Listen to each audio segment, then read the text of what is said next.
Oi, hoje nós vamos fazer uma revisão de geografia. Já foi dado essas perguntas para você, você já fez um caderno, então pega lá e vamos responder aqui juntos. Algumas dessas respostas são pessoais, então eu vou comentar com você e você vai olhar no seu caderno, ver se você fez parecido. E se fez, tudo bem, não tem problema. Agora, se está muito fora, daí você tem que dar uma corrigida, tá bom? Então vamos lá. Revisão de geografia, zona urbana e rural. Primeira pergunta que foi dada foi o seguinte: que tipo de alimento é consumido por quem vive no campo e na cidade? Liste 5 tipos para cada um. Eu separei aqui para vocês verem vários alimentos. Aí tá meio já direcionando o que eu acho que é do campo, o que eu acho da cidade. Mas você tem que pensar comigo que existem pessoas que têm uma alimentação excelente na cidade e existem pessoas que têm uma alimentação excelente no campo. Como existem pessoas que têm uma alimentação ruim na cidade e também existem pessoas que têm uma alimentação ruim no campo. Mas eu quero induzir vocês a pensarem a respeito de que na zona rural você tem mais acesso a alimentos naturais produzidos naquele local. Então você tem mais acesso a legumes, saladas, frutas, raízes, grãos. Então é normal de se pensar em que uma pessoa que vive no campo vai comer alimentação melhor, mais saudável. Mas não é todo mundo, tá? Isso daí é uma regra, mas existem exceções. Em compensação, na zona urbana, já existem mais acesso a alimentos processados, industrializados. Você tá mais fácil o jeito de você ir lá comprar o alimento já pronto, preparado em lata, como fast food, marmita, hambúrguer, pizza, refrigerante. E até mesmo você tem acesso a alimentos assim, de restaurante, prontos ali naquele momento. Então, é normal pensar que uma pessoa que vive no campo acaba tendo uma alimentação melhor. Uma pessoa que vive na cidade acaba tendo uma alimentação pior. Mas isso não é regra, tá bom? Porque existem as exceções. Mas seria a maneira correta de você pensar, em que as pessoas que vivem no campo têm acesso a uma alimentação melhor, consegue lá pegar uma fruta no pé com mais facilidade. E a pessoa da cidade vai lá e compra as comidas mais industrializadas. Esse você escreveu? Vamos continuar. A número 2 pergunta assim: descreva sobre as vias e ruas e modos de transporte no campo e na cidade. Como será que então são essas ruas, meio de transporte? Eu separei aqui para a gente observar a cidade, ruas da cidade. Aqui você vê muito trânsito, rua asfaltada, pessoas caminhando.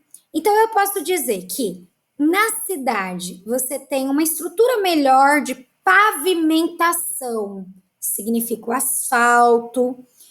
Você tem mais carros passando, transporte urbano de ônibus, táxi. Hoje se fala muito desses Ubers, né? Outras coisas de transporte.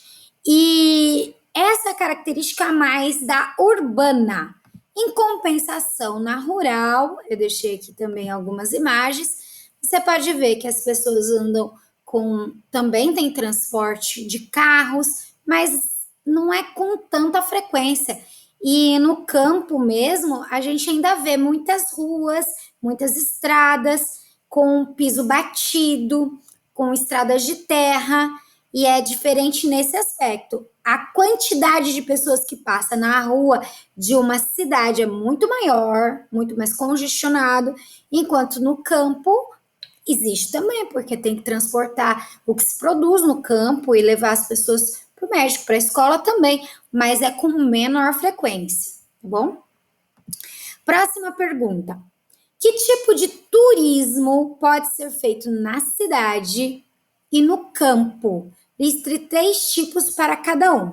Eu comecei já com a imagem aqui do campo. Então, aqui no campo, olha, a gente tem um turismo que seria pesca e pague, tem turismo que seria de chácaras de aluguel para se passar final de semana, existe turismo do agronegócio, em que você vai para visitar as culturas, existe, então, aí alguns tipos de turismo do campo. Agora, e na cidade? Eu peguei aqui algumas situações de turismo. Pode ter turismo religioso, turismo de museu, turismo de compra. Aqui mesmo na nossa cidade tem turismo de esporte radical, né? E outra pergunta: quais as maiores dificuldades ambientais de quem vive no campo? Ambientais, quer dizer, que está acontecendo no meio ambiente. Quais são as maiores dificuldades? Eu deixei algumas aqui que são escritas no próprio livro. Então, olha lá, ó. Problemas com o uso de substâncias tóxicas, desmatamento, erosão, arenização, poluição. Preste atenção. Essas substâncias tóxicas é porque, assim, para você ter o cultivo, claro que seria muito bom se todo mundo cultivasse de forma orgânica, sem colocar nenhuma substâncias, mas não é a realidade no Brasil. E, na verdade, não é a realidade de quase nenhum lugar do mundo. Existe, sim, produtos em que ajudam o agricultor quando vem as pragas, para combater esses insetos, essas pragas, eles usam produto. Só que esse produto, quando é aplicado, ele é tóxico para o próprio agricultor. O próprio agricultor pode ter problema de saúde usando, porque é um veneno. Apesar de ser um veneno para insetos, apesar de ser um veneno para as plantas que serão os herbicidas, esse veneno faz mal também pro produtor rural. Então, as substâncias tóxicas fazem mal para o produtor rural.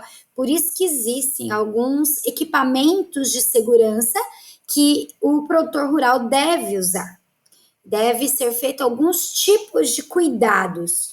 Mas essas substâncias tóxicas, elas pegam diretamente para a pessoa na respiração ou na pele e também pode contaminar o ambiente, pode contaminar o ar, a própria vegetação, a água e o solo. Isso trazer consequências para quem vive mais no campo. Outra situação muito problemática ambiental de quem vive no campo é a questão do desmatamento. O desmatamento muitas vezes é feito pelo próprio produtor rural, preparando a terra para que ele tenha a cultura ou o agronegócio dele. Mas esse desmatamento, ele traz problemas, porque ele pode causar a erosão, ele pode causar a arenização e a poluição, que vocês já viram ali no nosso livro. Então, é um problema que se encontra ambiental do campo. Na próxima questão é: quais são os problemas também encontrados com quem vive na cidade? E daí a gente pode levantar aqui a impermeabilização do solo. O que significa isso? Que o solo fica muito compactado ou pelo próprio asfalto ou pelas construções e não há drenagem da água. E sabe uma coisa importante disso? É porque existe a necessidade de você ter os leitos, os mananciais protegidos. E quando você constrói na cidade, você não protege essas várzeas, né? Que a gente chama que é esse ambiente em que os rios correm. E isso pode trazer enchentes e alagamentos. Outro problema que se encontra na cidade são os acúmulos de lixo. E esse acúmulo de lixo pode trazer maiores problemas com os insetos, com os animais que transmitem doenças, também fica tóxico o solo, a água. Outro problema sério que existe nas cidades é o aquecimento. Em cidades grandes a gente chama de ilhas de calor. Essas ilhas de calor é quando a poluição está tanto que o calor não consegue sair daquela região por causa do tipo de construção que é feita ali. Então, esse aquecimento se complica e surge o aquecimento global e outros tipos de problemas. Então, esses são problemas do ambiente urbano, né? Da zona urbana. Como você pode colaborar para melhorar a vida no campo e na cidade? Existe uma questão ecológica que é resumida com 5 R's da ecologia. E eu vou colocar aqui para você, ó. Os 5 R's são o seguinte: primeiro, você realmente tem que reciclar, reutilizar. Mas não é só isso. Você tem que recusar, repensar e reduzir o consumo. Uma pessoa ecológica, ela não só recicla, não só reusa, ela recusa, ela repensa, preciso mesmo disso, e ela reduz o seu consumo. Então, se você é ecológico, você vai reutilizar a água. Você não vai pôr na máquina e só deixar jogar ela fora.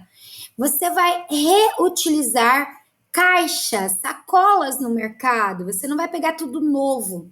Você vai mandar consertar coisas em vez de comprar só novo.